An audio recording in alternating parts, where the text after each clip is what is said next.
Alright, welcome to the How to Kill Mosquitoes with our homemade mosquito trap.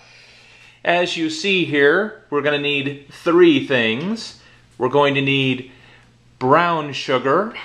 When I was at the store, there was dark brown sugar and light brown sugar, so I don't know, I just went with the dark brown.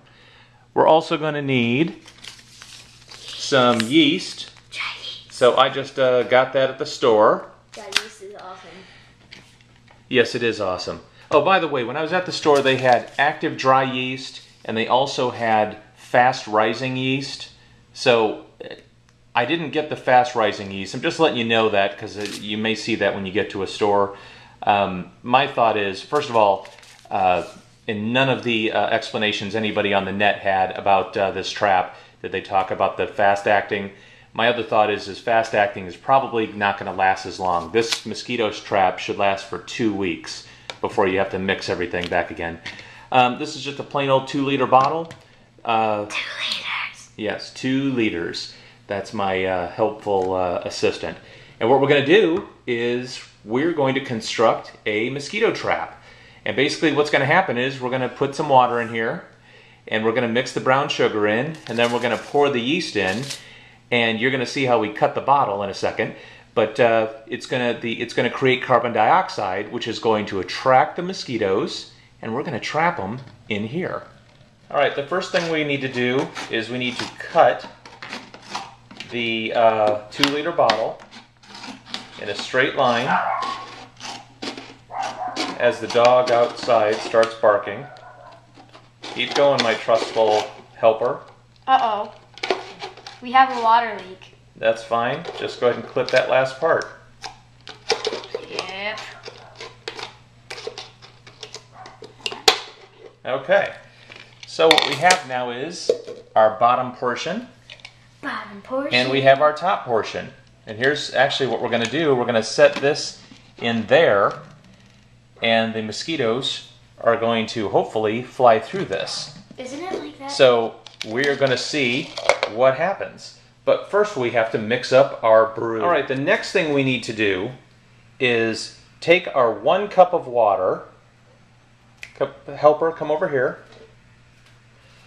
We take our 1 cup of water and we heat the water up. We're not going to pour it yet. Aww. We then need to add 1 cup, excuse me, I take that back. We are adding 1/4 cup, 1/4 of a cup of brown sugar. And we're going to pour it into the hot water. Pour it in. And we're going to stir it. Now, we heated this water up in the microwave. My thought is the reason people are telling us to heat this water up is so that the brown sugar will completely disintegrate. Now what we need to do after we're done mixing the brown sugar up is we wait for the water temperature to go back down to room temperature. So we're going to do that, and we'll be back in 1 second. Okay, now that we have our brown sugar that we have now stirred up into the hot water, we are going to pour it in our container. And in a moment, we're going to add in the yeast. So, we are coming back real soon to complete this concoction totally. All right, our brown sugar and water, remember it's 1 cup of water and 1/4 cup of brown sugar, heated up, mixed. It's now at room temperature. Next thing we need to do is add 1 gram of yeast to this. And you don't stir it. You just pour it in and leave it. So I looked up on Google, and 1 gram is equal to 0.35 teaspoons. So I'm going to go ahead and pour, okay, there's 1/4 of a teaspoon. And now I'm going to pour just a little bit more, because it's actually 1 gram equals 0.35 teaspoons. So either 1 gram, or if you've got teaspoons, you need to either find 1/3 of a teaspoon or I'm using a 1/4 teaspoon. I poured 1 full one in, and now I'm just putting a little bit more to get it up to 0.35 teaspoons. So there we go. Now, the next thing that we do is we take the top and we put the top in like this. Okay? So the top is in there. We put the top in here. Move this back so we can see it. Alright, as you can see, the yeast is sitting there. Now, I also made a mistake. I'm making another one of these because we're going to set one of them out by the pool, and our pool is enclosed.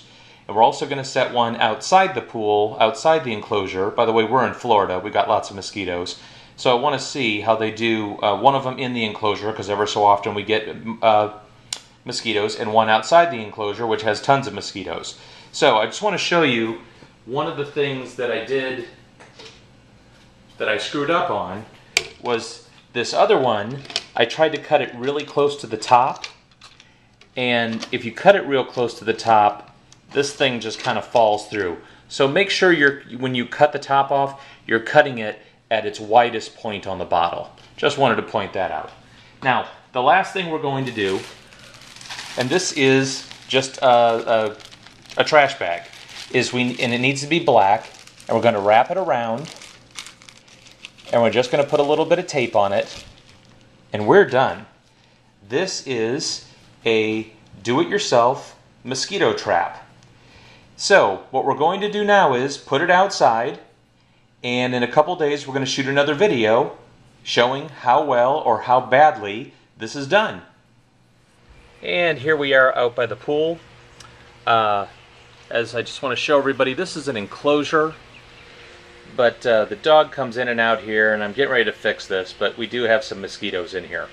I'm also going to set the other one outside here. So we're going to make a video outside of this screen to see how it does out there.